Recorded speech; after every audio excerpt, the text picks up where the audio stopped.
now. Is Seth part of the team, or is Seth just getting some popcorn? Just here for the show. He's here for the show. Okay, great. All right, so I'm going to turn the volume off. Hold on.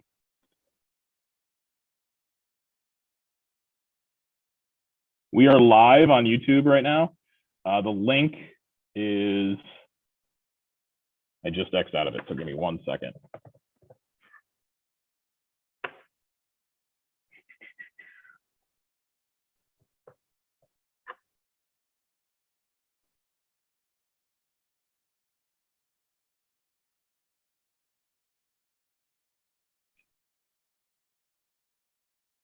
Okay, the link is right here. I dropped it in the chat. So that's the link. Send it to whoever you need to send it. Like and subscribe so we can get some followers. There he is. There's the boss. All right, there he is. Vic, I'm going to make you a co-host so you can unmute yourself. And Vic, just so you know the process, there's people that are watching through YouTube, and we just asked you. Thank you, Chico. We just asked them to turn their cameras off and respect the process and to not speak up and et cetera, et cetera. So, all right, Vic, can you just confirm that you can unmute yourself right now? Yes, I can. Okay, great. All right, so we're gonna go ahead and get started. I'm gonna start by sharing my screen. Just kidding, I'm not gonna do that yet. I am going to start by sharing this screen right here. Can I just get a thumbs up if you guys can see that? Perfect. Okay, so welcome. And this is what feels like 85th annual PECTA Meet and Confer. We are looking forward to this process. We are completely digital, but we are back in person at the same time, which is exciting. And hopefully someday soon we can have this meeting in person. And so we can talk about some issues of the district and try to work towards some solutions together in person. But until then, we meet via Zoom. Before we get started, we as an associated just want to acknowledge all of the hard work that has been put forth by everyone on this call, everyone in this district, including our parents and our kids, since a year ago now. And just through this pandemic, everything, the ups and downs, we just wanted to, as an association, say thank you to everyone that has worked as hard as they could to make all of this work for our kids. As you say, Dr. Brown, if it's good for the kids, it's good for me. And that's where I feel like at the end of the day, a lot of us have put our time and effort into. So yeah, so we're gonna start with introductions. And we're gonna go ahead and introduce our team. So my name is Jay Barbuto. I'm the co-president of PECTA. I'm also the Meet and Confer co-chair, and I proudly teach 7th and 8th grade language arts here at Edison. I'm Marnie Burris. I'm the PECTA secretary, Meet and Confer co-chair, and a 3rd grade teacher at Lowell. I am Diana Antone. I teach 6th grade math and science at Lowell. I am Felina Rodriguez. I'm the 7th and 8th grade ELA teacher at Garfield. I am Chelsea McCaslin. I am the 6th grade ELA teacher at Edison Elementary. I'm April Pettit. I'm the music teacher and EL interventionist at Dunbar Elementary. I'm Karen Merkley. I'm a music teacher at Capitol Elementary School. Go ahead, Holly. Give yourself. Go ahead. I guess. Hi, I'm Holly. I'm a 7th and 8th grade social studies teacher at Edison, and I'm taking notes. This is awkward, but hello. So that was our chance. Sorry, Felina, for the typo right there. I knew it was 7th and 8th grade. But anyway, so that was our chance to introduce ourselves. So Dr. Diaz, we'll let you take over and introduce your team and whatever else you'd like to say. Yeah, thank you, Jay. Thank you, everybody. Again, my apologies for being late. We had an insurance committee meeting that ran a little bit long there. But as Jay said, we're also excited to be here. I think in the 2 years that I've been involved in the Meet and Confer process, we've always ended up on the other end of this in a better place, where we've come up with some very innovative ways to make sure that we're supporting staff, we're supporting students, and we're doing that in a way that's making our district better. And so really excited to be a part of this process. I'm Vic Diaz, for those that may not know, and I am the Director of Human Resources. And I'll let the rest of the administrative team introduce themselves. Hey everyone, I'm Shalman Brown. I'm your Director of Curriculum and Instruction, and I'm excited, as always, to have an opportunity to see how we can get together and work some things out to make sure that we're doing right by kids. I'm Dirk Olmsted. I'm the principal of Capital Elementary, and I was on Meet and Confer last year. It was very positive. Looking forward to doing it again.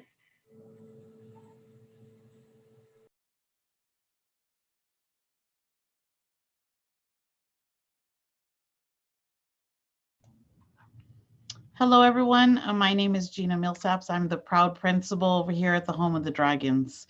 And this is my first time in the Meet and Confer process.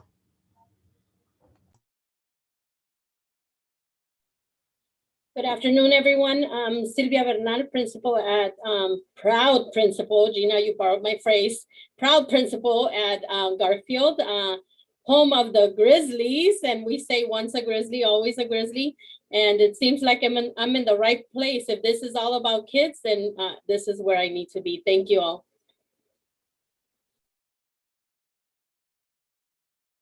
Thanks. Vic, anything else you'd like to say, or are we free to move on? No, let's keep going. Yeah, okay, cool. So the first thing that we wanted to talk to you guys about today and talk to everyone about was kind of the norms and expectations of Meet and Confer. During last session, you know, we kind of had to get really flexible with doing this on, oh, and there you go, flexible, doing this on Zoom. And I think we kind of just need to continue doing that, where we need to understand that we need to kind of have some grace in this process and some understandings. Just for the sake of time, I didn't really want to go through all the norms and expectations we talked about in the actual proposals and in the already agreed upon agreement, Vic. We just thought this would be a better time to talk about scheduling maybe, and, you know, due dates. And Marnie, do you have any follow-ups to that? Yeah, so we just really wanted to talk about scheduling and due dates. Obviously, now that we are still on this dual modality and everyone's super busy, we want to streamline this process and make it as easy as possible for both sides. So one thing that we want to introduce, if possible, is that we set a deadline for when our proposals or responses to proposals are due to you. And then you also have a deadline for counter proposals to us.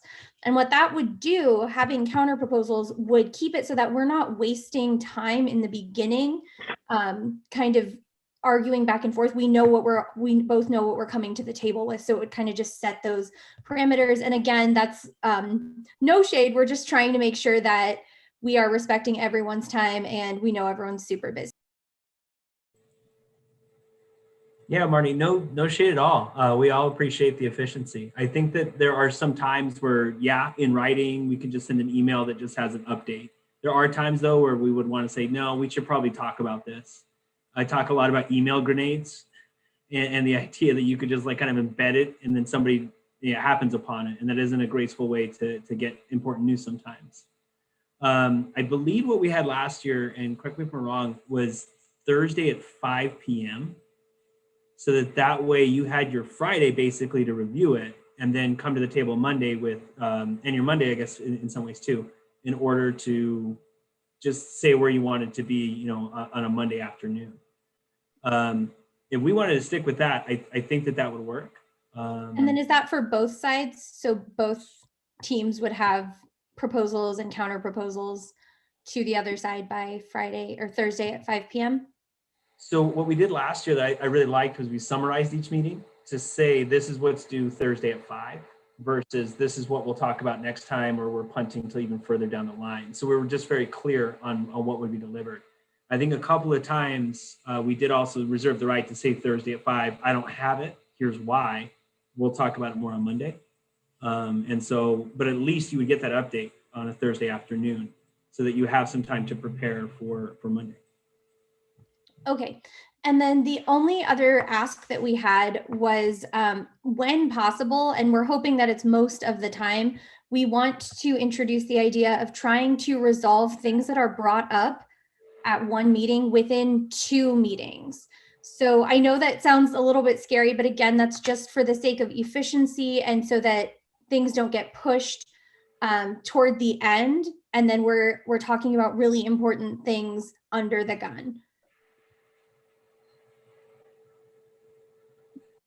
So I want to make sure I'm understanding that right. So let's say that tonight on the agenda was the proposal related to professional development. What you're suggesting then is that that item would be resolved within 2 meetings, including this meeting, or 2? So 2 following the one that it's brought up at. So I guess 3 total. Yeah, so it would be introduced at A and then followed up at C, correct? Right. So by C, even if we don't have a complete resolution, we at least want to know that we have, well, actually, I think by C, we really want that resolution. And if we don't, at least actionable steps toward the resolution rather than just kind of pushing it further and further down the road. Yeah, I think that's something we can do. I think that last year, the hardest thing was just, we were in the middle of meeting Confer when COVID hit. Right. And so it was almost like we had to start back up again. But I think the year before that, we were pretty good at getting something resolved within like as soon as possible. So we weren't opening up too many ideas at one time, if you will.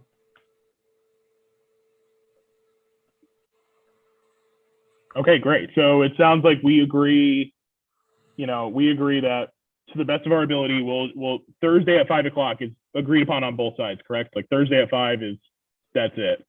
And then to the best of our ability, we'll focus on the 2-week idea that Marnie proposed right there. Is there anything else, Dr. Diaz, that you wanted to bring up right now in terms of like scheduling or things like that, or does that sound pretty good to you so far? I think that sounds good so far. In terms of the norms and expectations that were in the proposals, to discuss some of those in more detail, I think at our next meeting. Yeah. The one I can speak to right now, though, would just be the time one. In the proposals, it states that we would meet, I believe, for 2 hours and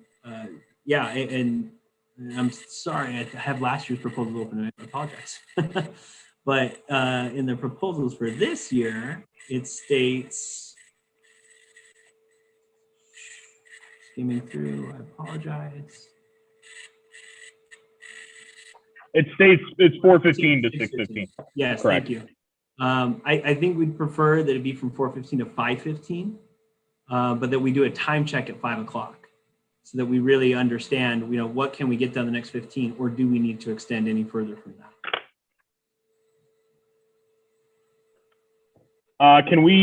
Is there a chance that we can make it can we make it like an hour from whenever we actually do start?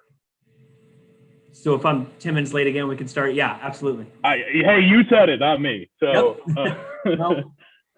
Yeah, that would be fine. But then we do a 45-minute time check then, so that we know where we're at and if we have to add more time.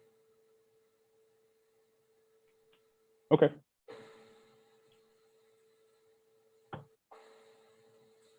Does anyone else on the team, either team, have anything they want to bring up in terms of norms, expectations, scheduling?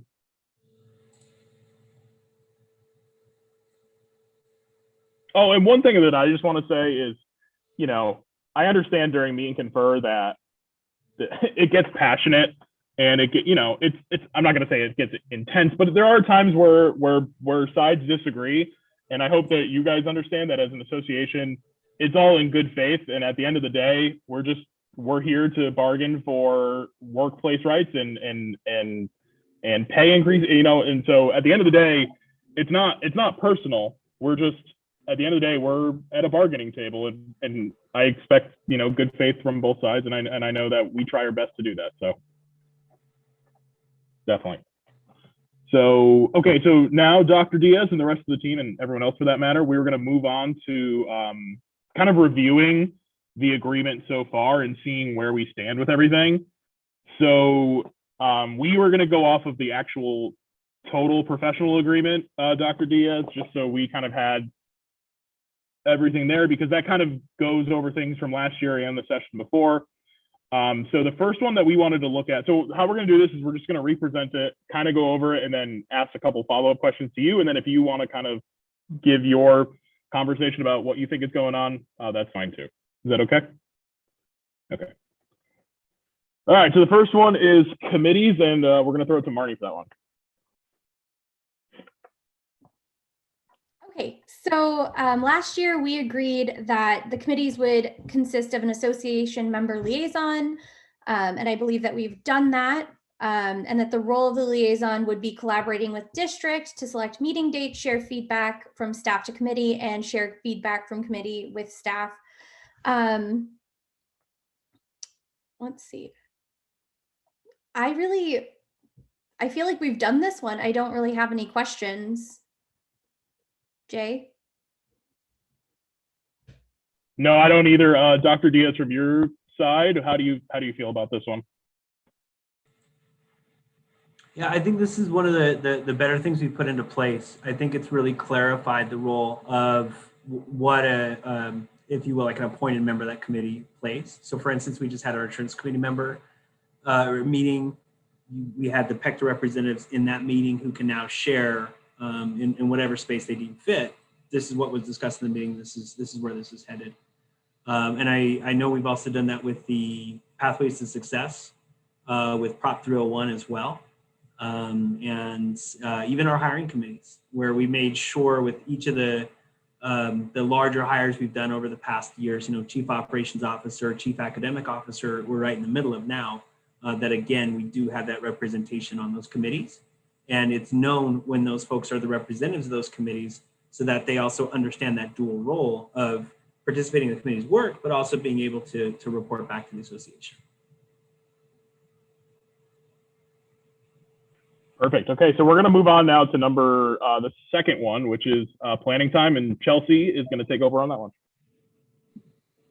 Yeah, so just in brief, it was agreed upon for planning time that teachers shall be scheduled for a minimum of 225 minutes planning time per week.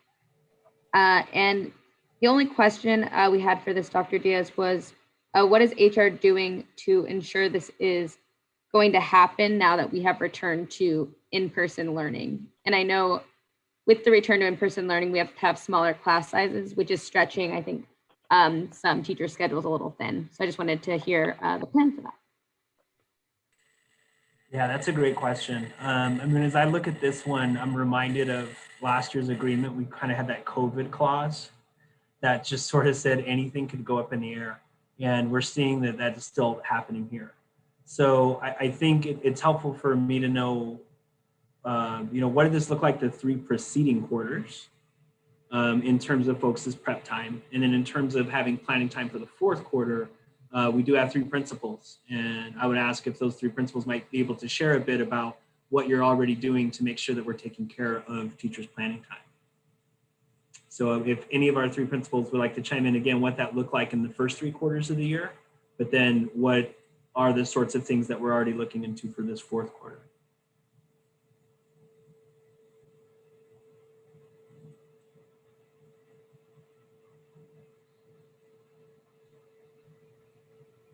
I can share what the plan is for us right now. I think we were able to meet we were able to exceed actually the 225 minutes for week B, but because we had to split the time between special areas and making sure that they had enough transition time, on week A, we are kind of short. So that would be something that, you all can probably give us feedback on. We were trying to make up for it. What we were doing is trying to create a chunk of time, 75 minutes, because that's what I promised my teachers, of collaboration, because right now in the in-person, return to in-person world, it is very hard for teachers to collaborate because, they all have to do lunch at different times. It's just a bit, messy, I would say, for right now, because we're getting used to the routine. But the 75 minutes of collaboration is what I wanted to remain faithful to. So my teachers have that, but they don't have it every week, unfortunately. They have it every other week. So week A teachers have their 255 minutes of planning time this week. And then week B will have 45 minutes. So I think it's 180 minutes. But then the following week, you know, they will have their 255 minutes.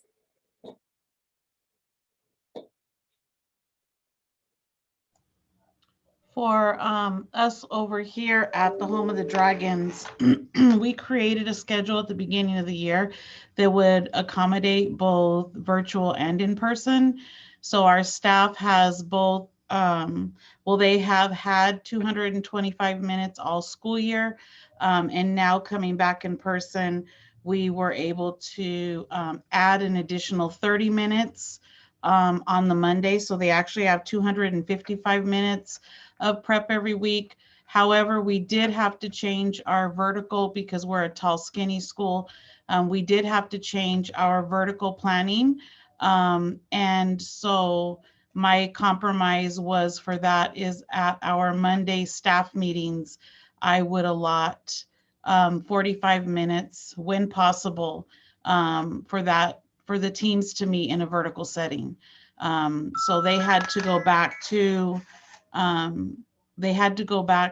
K1 team, a 2-3 team, a 4-5 team, and a 6-8 versus what we had before, which was a K5 vertical team and a 6-8 vertical team.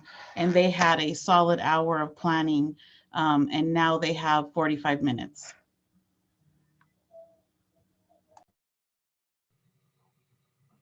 Over at Capitol, we're using our building subs to cover the teachers' preps because the specials are still online for right now.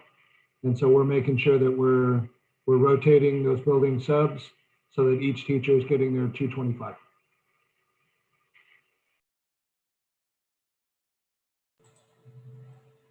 Yeah, thank you. And I know the question was, you know, what is HR doing to monitor it? HR doesn't necessarily monitor planning time. Planning time is a function of the master schedule, and that is typically more derived from the C&I department and curriculum instruction.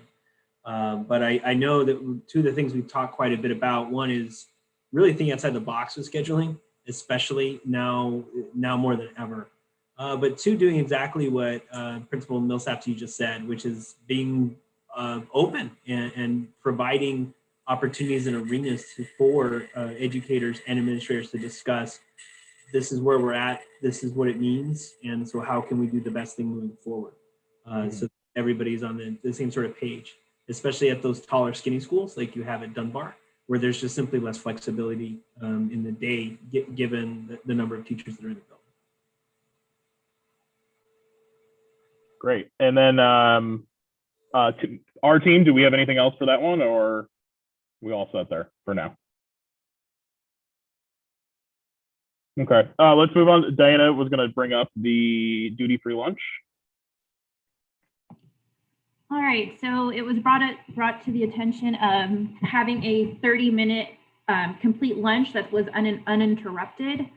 Now that we have returned, what are we doing to ensure that teachers do receive their full 30 minutes? Because as we've come to realize, whoever's covering that lunch comes to that classroom late, are teachers still responsible to return at their due time, or do they still get their complete 30-minute lunch?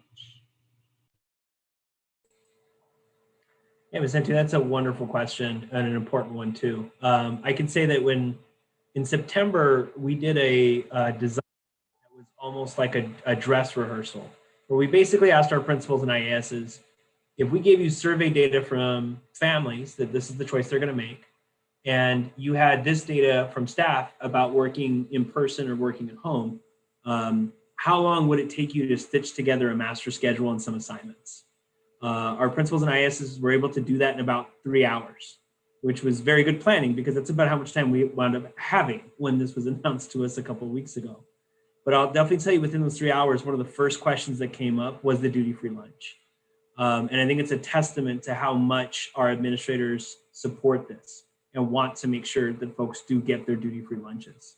And so with that being said, I'll ask our principals again to give us a bit more specifics, but I can definitely say that at the planning table in September and definitely last week, the duty-free lunch was one of the top topics of discussion in making sure that our new master schedules would continue to have them.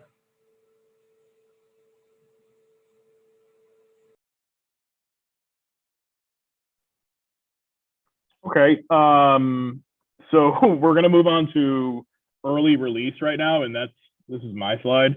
So this one kind of got messed up because everything turned into a Monday. So that's one thing that we know, first of all. But basically, this talked about how everything would be data-driven conversations from the CNI team. We'd be looking at CFA data. We'd be et cetera, et cetera, et cetera. So I'm gonna throw this one to Dr. Brown. I think that's appropriate. And Dr. Brown, I just kind of wanted to hear your thoughts on how we did this during remote learning and what we're going to do now that we're transitioning, you know, even though our meetings are still going to be remote. I think this was actually a really good, despite all the madness of the pandemic, I think we actually had a really good year with the DCTMs as far as the growth opportunities.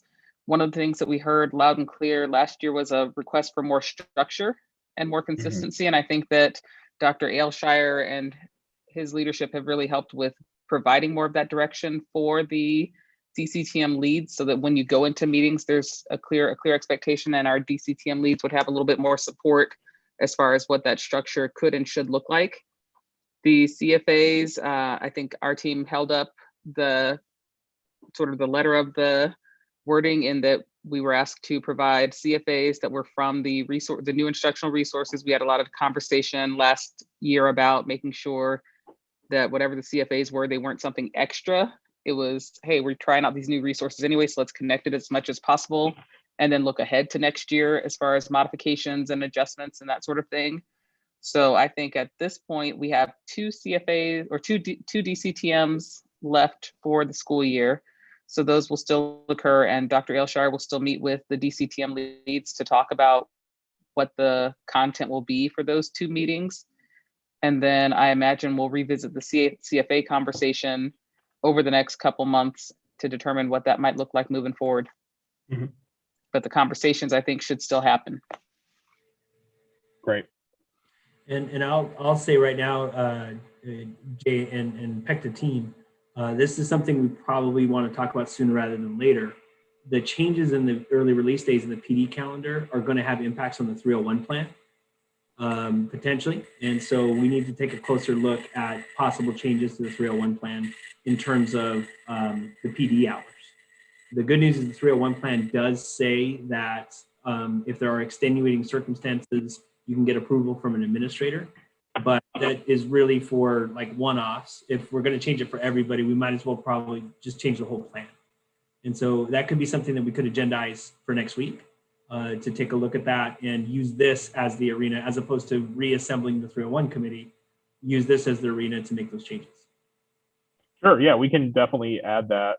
When we get to that conversation, we'll save it for then, but I agree, that makes sense to me. So let's move professional development again. Dr. Brown, we're going to have a nice conversation here again.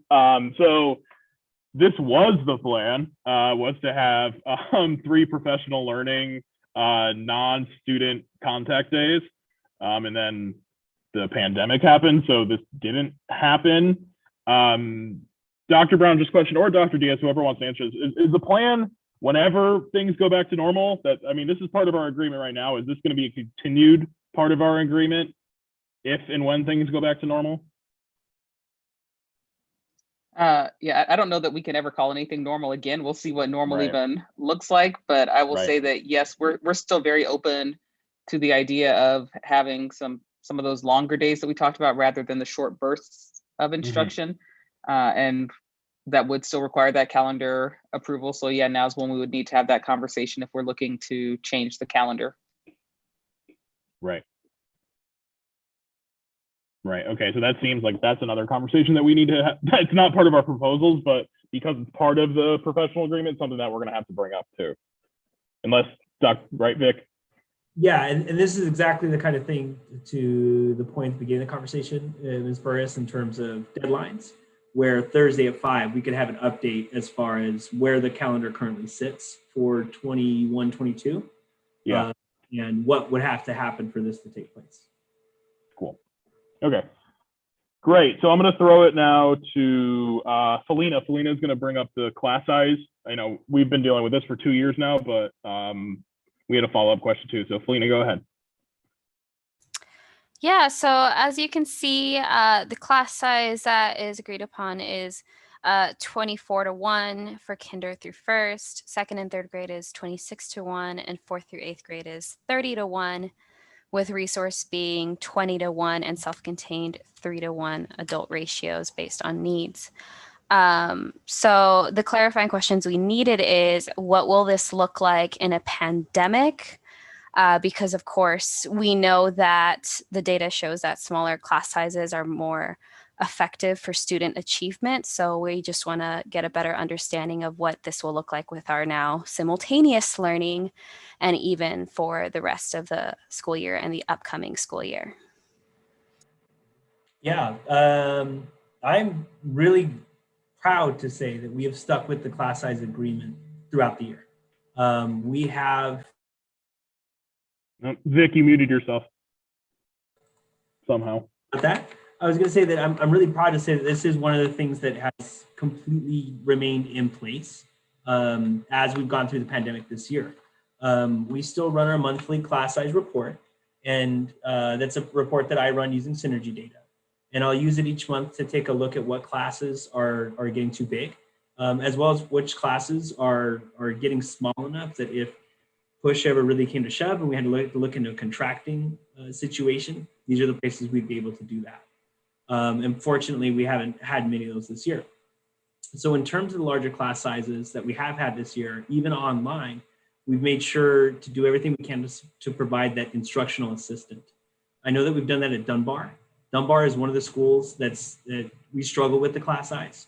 Again, going back to the tall, skinny nature of Dunbar, where you only have one teacher on certain grade levels.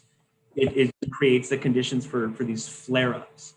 And so we, a couple of times this year, reassigned folks to become online instructional assistants at a campus like Dunbar. I believe we also did the same thing at Kenilworth as well as at Bethune. There are still some flare-ups happening. And now that we've returned to in-person, there's a need for us to run this report again. I would hope to run it, if not this week, then next week, because I think we're also seeing some new registrations coming in as well. And so it'll be a good time for us to go back and check. It becomes difficult, though, at this time of the year to do something like adding an IA position. Because in essence, we'd be recruiting somebody, but telling them we may not have a job for you in 7 weeks because we don't know what the situation is going to look like for next year. And then clearly, if it's hard to add an IA, it's even harder to split a class and add a teacher. But we have looked at our pre-service teachers and our substitute teachers, to the point that Mr. Olmstead had earlier, as other places where we can push into classrooms, provide more assistance, so you can do more small group learning or even more team teaching. So this one's always a struggle for us. I would say that the vast majority of the district, the class size is very low, especially compared to many other elementary districts. But there are still flare-ups that are happening around the district, and we're doing everything that we can to contain them when they do happen with the instructional assistance that we can provide.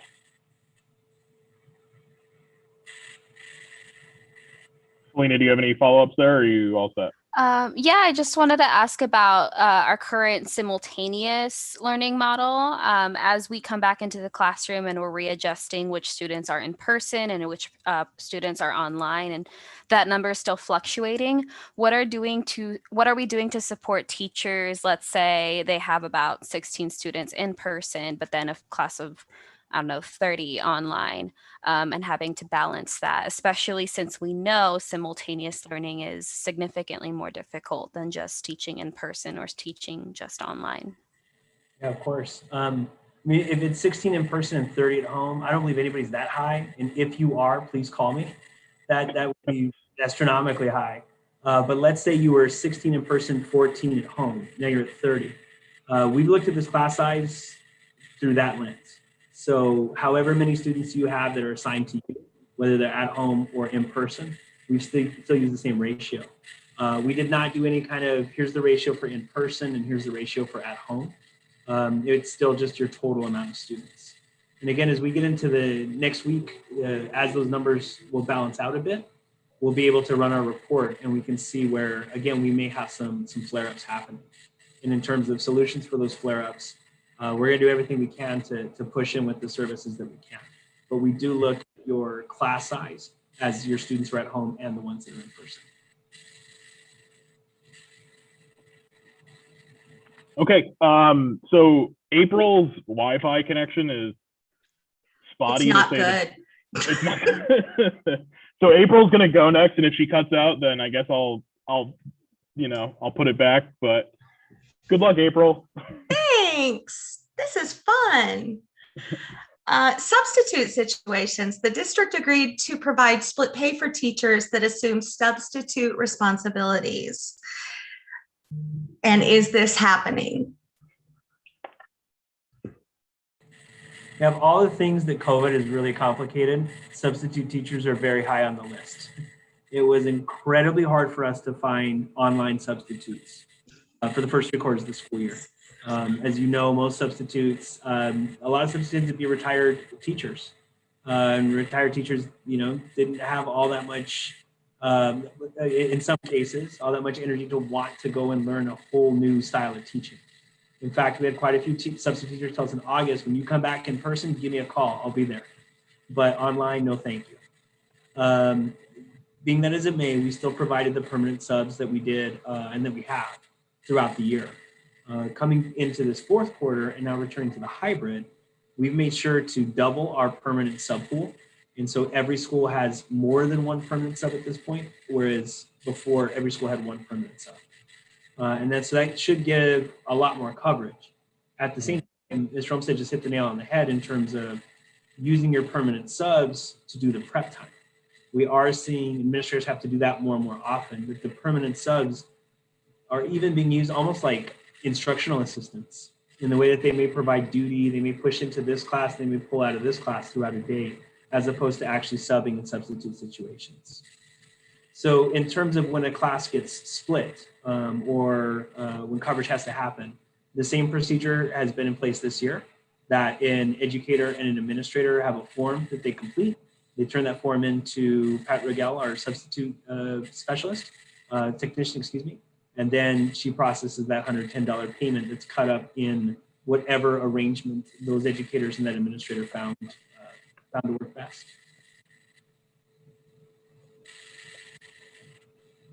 Okay, so one thing that I did want to look at too with, sorry, my fault. April, you all set with that one? I'm awesome. Thank you. Yeah, thank you, Vic, for explaining that one. So the next one is Karen. Karen's going to quickly go over the salary increase agreement, and just this is a pretty self-explanatory one, but go ahead, Karen. Yeah, so last year it was agreed upon that we would have a 2% increase to base salary for all teachers. Did that actually happen, or? Yeah, we just kind of wanted an update on how that worked out. Yeah, it did. Everybody received a 2% raise on your base salaries. I know that can sometimes get a little bit confusing because the way that those raises turn into contract addendums. And so if you pulled up your contract for this year, you may not actually see that 2% raise in iVisions, but everybody did receive that 2% raise this year. We have done total reward statements for teachers and I think almost all staff members twice this year, once around the PDC time and once around contract time. And it's on those statements that you would also see the 2% base salary increase. Great. So is Marnie here? Marnie is in and out. I think I have to make her a co-host, but Marnie, would you like me to take this one over for you? Yeah, she's on a phone and can't speak. So if you'll take it over, Jay. Yep. Okay. So this one I actually was kind of really excited about, how we all kind of worked together to ensure that this would happen still when we did come back. But certified staff will be expected to return to school. Oops. one full week. Oh gosh, Jay. 1 full week before instruction starts prior to the first day of school. Students, certified staff of the district will be given 2 uninterrupted days of prep in their class or workload. I know that the pandemic made this kind of harder, but through the work of the governing board and everyone else, it seemed like we kind of hit this when we came back. Just one thing we do want to ensure is that this will kind of be, I mean, I know it's up to the governing board at the end of the day, but we feel like this is something that everyone can agree to, is something that will help everyone out. And so we would just like to see this continue in the agreement for the next school year. So thoughts on that?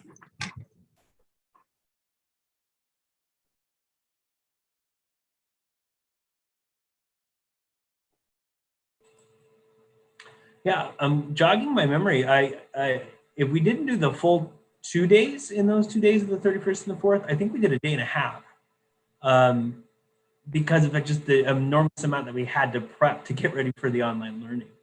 But I think it stands as a testament to the power of the agreement, that even in the midst of the pandemic with so many of these things, they're still staying at the forefront of the mind of the people who are planning a lot of these things, whether that's in the HR department or the C&I department or at the school level as well.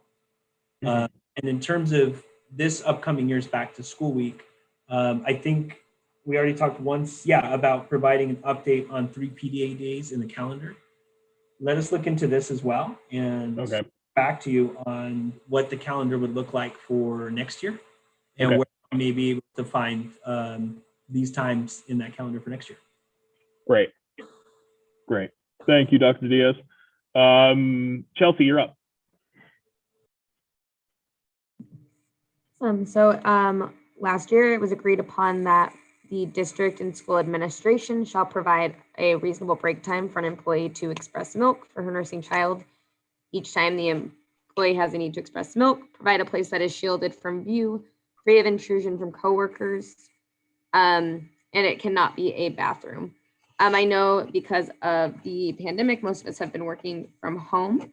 I just wanted to see if there was a plan to make sure this was going to be happening at all school sites in place for next year as we continue to be live and in person. Yeah, this was something that is already happening at our schools even before the agreement, but it was something we wanted to make sure was clear needed to happen, because I still think there was still some ambiguity when we talked about this last year. I think the agreement still holds up as far as being very clear about what each campus should have. I know that we prepped each of our schools to make sure that they would have this when we thought we were returning. And so I would fully anticipate that we'll still be in the same situation as we return in person. In the in-person return that we've had, if there are any cases where somebody needs these accommodations, if you will, and are not receiving them, they should absolutely get in touch with the HR department. Laura Lopez Gomez is our benefits and wellness specialist. One of the things she does when a new mom returns from FMLA is review this with them to make sure that they understand that these are your rights and this is what you should expect at your campus. If you don't feel this is happening or if this is not happening, you can come to Laura and she can make sure that this is something that you'll have in place.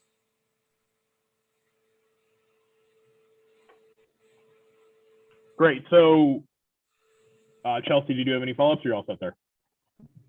No, I'm great. Thank you, Dr. Diaz. All right. So Prop 301, is the aforementioned April Pettit still on the call? I don't hear her. Do you guys? Woohoo! I'm still here. There you Knock are. on something. Can I? Okay.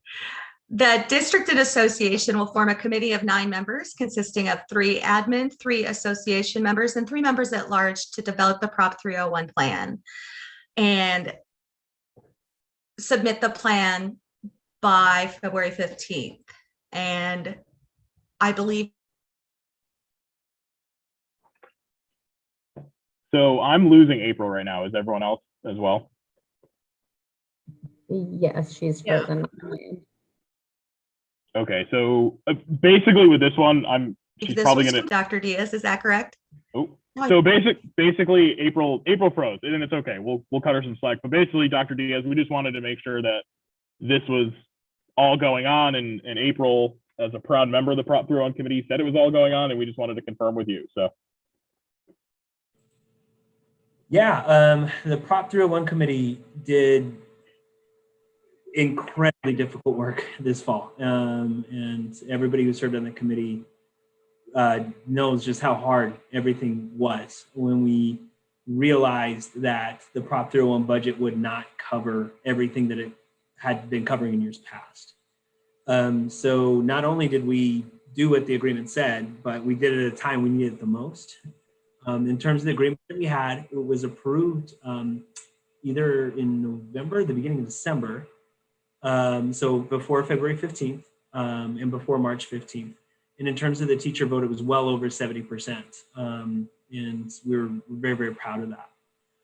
As we think about Prop 301 for next year, I know that there are PECTA proposals related to PBC and the use of a teacher evaluation instrument. Part of the Prop 301 plan is the evaluation plan as well. And so these are all things that are going to have to come together next year as we think about Prop 301 in a post-McKeesa world as the TIF grant comes to an end at the end of the school year. Definitely looking forward to talking about that one. It's going to be a big topic for sure. Okay, so quickly, the last one, and you mentioned this before, Vic, is the COVID-19 language that we came up with. So Diana, if you just want to go through that one. Yeah, so as we continue to go through this and kind of go into a post-COVID, now that we are back, we kind of just want to see how you guys felt PECTA's role has been in the district's response to COVID-19, and as if we will continue to play a role as we move forward as well.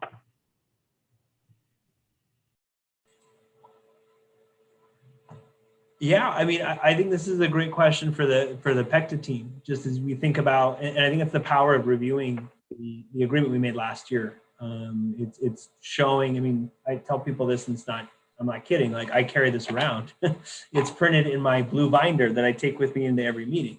And so I make sure that it's always something that's front of mind for me, even during the pandemic.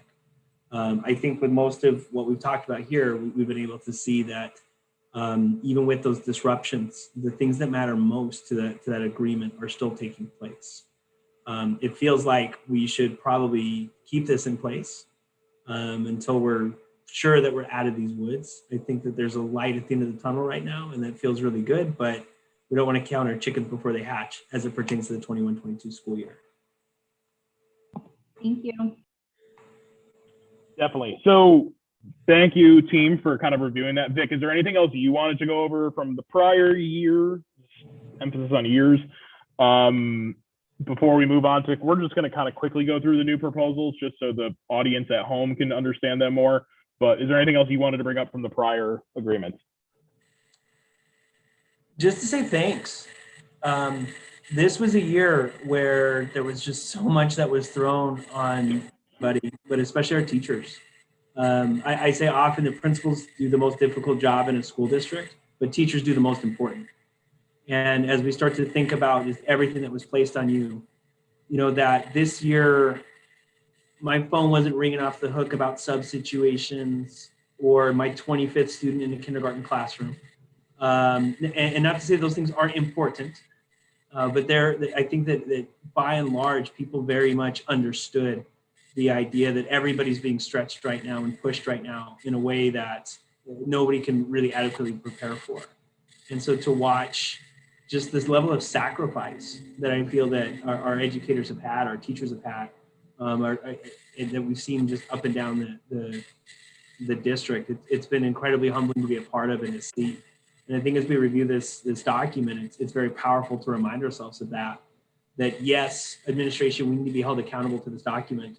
But I really just appreciate the ways in which our teachers have put their needs, in many cases, secondary to the needs of students as it pertains to passing out lunches or passing out hotspots or doing any of the other things that you did during prep times or during duty-free lunch. It didn't necessarily mean you were watching kids, but there were other duties you were attending to while you were eating a lunch.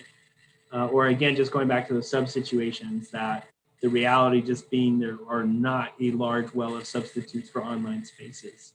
Like I said, it's just a real testament to our educators. And so for that, many, many thanks.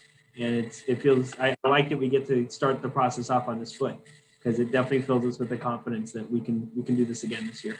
Mm-hmm. And just from my position, I'd like to appreciate you and all the administration team that worked with the association, and not only worked with us, but also valued our voice in these not even decisions, but just the conversation.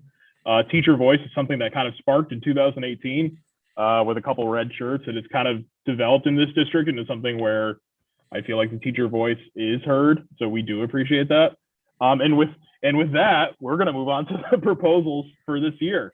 So we're just going to quickly go through. This is not a discussion. We're not going to, we're just going to go through it just to paint it fresh in everyone's mind. It's been I think it's been 2 months since we've sent this, maybe a month. No, it's been a month. So just ignore the word discussion. And so the first thing we're going to bring up is salary schedule. So April, if you just quickly wanted to. By the 22-23 school year, all certified staff will be placed on the appropriate range of a step salary schedule based upon their level of education and years of service in the district, and their contracts will be adjusted accordingly. Mm-hmm. The salary schedule will remain in place until at least school year 27-28, where it will be reevaluated. There will be no salary decrease during the use of this salary schedule. And we put that language there just to say, like, freezes happen, but we just didn't want to see people go down. That's why we have that there. So then number 2 is salary increase. So for this one, let me just say we're asking for an 8% increase, but let me just say why we're asking for that 8% increase. The reason why, well, step number 1 doesn't have anything to do with the district. It's strictly due to Governor Ducey, but 3% based on the remainder of the 20 by 2020 plan. 2.2% on average based on the estimated cost of living increase from the Arizona State Legislature, and then a 2.8 between 2.5 and 2.8, we rounded up based on the salary cuts in the conversation that we had during Prop 301. That's something else that we wanted to look at. Oh, Maria's taking out my garbage. Sorry, Maria. And yeah, so now we're going to move on to step 3, and I believe Barney's. Let me see, Barney. I'm here. Okay, Barney, go ahead. All right, so this is something we had kind of talked about, I think, a little bit offline, but we just wanted to add to, or I guess make an amendment to the language that was presented to us, essentially saying that if the district is the recipient of Invest in Ed Prop 208 funding, that the district shall distribute the additional payment evenly to certified staff in compliance with the status. And then we wanted it in our professional agreement that half of those funds, 50% in accordance with the Prop 208 language, would go to certified salary increases, and that PECTA will form a Prop 208 committee composed of PECTA members, ESPA members, and admin by July 7th of 2021. To ensure that the allocations to ensure the allocation of funds in compliance with Prop 208. And then we also stipulated that the committee would have at least one member and a maximum of 3 per organization. Mm-hmm. And we also understand that, down at the Capitol, there's a lot of work going to gut the Prop 208 funding already, and that's definitely on the worry of both sides of the table here. So that's something we're gonna have to keep a look at. But for now, we're gonna push forward and continue on. So that brings us to number 4, which is communications, and throw it to Diana for that one. By the start of the 2021-2022 school year, the district will create an organizational chart created for the distribution of information intended for staff. These charts will be posted in every front office, as well as made available in multiple languages, both digitally and physically. And number 5, Ms. McCaslin. Yeah, so blackout days, beginning with the 21-22 school year, 1 day a week will be considered a blackout day, where no meetings will be scheduled and educators will be given uninterrupted prep time. Events that are not allowed to take place on these days include, but are not limited to, IEP meetings, PLC, MTSS, PBIS, LOI, CTM, and any other acronym you can think of. Number 6 is Felina. Yeah, so this one is related to how in our curriculum audit, 6 of the, I believe, 12 recommendations were about curriculum. So this one relates to by the end of the 2021 school year, a curriculum committee shall be formed comprised of various subgroups regarding educators and their respective subject areas and grade levels. Teachers are expected to be represented in each of these subgroups and are included in part of that decision-making process for creating unit plans, CFAs, and curriculum guides for the upcoming school year. And part of this curriculum committee's responsibilities will be to adjust and adapt as we have learned new things and new ideas, but to also evaluate our existing curriculum resources using the research-based scorecards, especially as not only do we want effective curriculum and instruction for our students, but we also want equitable curriculum and instruction that follows the tenets of culturally responsive pedagogy as defined by the person who created it, Gloria Ladson-Billings. And so this would fit very nicely into our strategic plan and our equity goals for our district and our students. Thank you, Felina. And then this goes to evaluations. Vic, you kind of already touched on this, but Karen will just read the language. By September of the 21-22 school year, a committee will be formed to review and potentially replace the current learning observation instrument for the 22-23 school year. Right. And then throwing it back to Ms. Rodriguez for staff training. So in regards to staff trainings, PECTA proposes that certain guidelines be established in regards to teacher training and support. And some of those include that teachers have the opportunity to meet with their DCTM at least once a month to provide effective collaboration. Special ed and self-contained teachers receive specialized and differentiated instruction to meet their instructional needs and the goals of their student populations.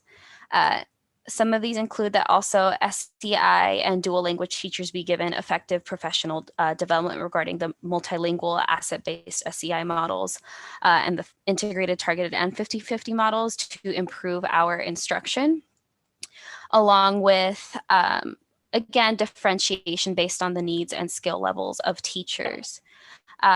The second part of this is that administration will work with professional support staff and relevant community organizations to develop a professional development plan that is also related to addressing implicit bias and addressing and creating an anti-oppressive culture. This is in relation to our equity goals, and at the end of the day, when teachers feel safe, our students are welcome and feel safe as well. And then, of course, in collaboration with the BLM resolution that was passed by the school board, we do want to replace language and terminology that comes from a deficit lens and include this within our staff training so that we are using the powerful language that will impact our students and promote that growth both in our staff and in all of our professional learning as well. And then this one is more of a governing board decision, but we're asking for the association, or sorry, for the administration to support us here. To have a PECTA, we propose that an active member is designated as a representative during school board meetings. So instead of just being like, hey, have you talked to the teachers? This is more of like a, well, the teacher's right here, and a PECTA representative can be there. They would not be a voting member. They would not be allowed to go to executive sessions. It would just kind of be there. We're there on behalf of the association to do, and we can get into the more specific language later, but we just wanted to put that one there too. And then number 10 is the interview committee. I believe that's Diana. So beginning with the 2021-2022 school year, school administration will submit a plan to human resources that details who is part of the site's hiring committee that will be involved in the interview process. The second part, all interviews for certified educators will have at least 3 certified educators in the room, including 1 that will directly work with the potential applicant. The third part, certified educators, not including association representatives, shall be included in the interview process for school site leadership positions and district personnel such as CNI superintendent, assistant superintendent, and chief academic officer. And just for that last one, we appreciate the PECTA leadership is invited to interviews like that. Thank you, Dr. Diaz. One thing we'd like to see more of is some more rank and file members also being, or just teachers in general, just being a part of that process. So that's why we're bringing that one up. And then we have translation compensation, which is Chelsea, sorry. Oh, I'm sorry, I didn't write that one down. So yeah, just translation compensation. Staff members will be compensated through an hourly wage for all written and oral translations provided above standard contracted duties. And last but certainly not least, our two-headed ladies of the specials crew are gonna talk about this one. Two-headed? What? So the district will ensure that all schools submit their finalized special schedules by the last Friday of May in preparation for the following school year to guarantee all instructional minutes are met per week. Karen? These times will include 225 minutes of weekly prep time, as well as 30 minutes of duty-free lunch a day for the specials teachers. And school administration will work with specials teachers to construct their schedules. And that wraps it up for that. So Dr. Diaz, I think we're going to save the questions for those until we talk about them more specifically, unless there's like something you're dying to know right now. Oh, no, I wouldn't want to jam that in here at the end of a meeting. I want to our time with it. I will say that, administration, we reviewed these proposals that you shared with us, and thank you for doing that. We will have responses to each of them at next week's meeting. Okay. May have them earlier. I will let you know Thursday at 5 p.m. To your point about saving time, clearly if we can provide those earlier so they can be reviewed before the meeting, that would be helpful. But of course, yeah, we're going to want to take some time to do that as well. So what I would suggest is that for next week's meeting, that would be an agenda item, which would be, again, administration's responses to proposals. And then for the sake of time, I think the one that is the most pressing is this 301. And so that might be something we can start to engage with ASAP, as opposed to other ones that we're going to need to take some more time, and we'll have some information for you to review as well.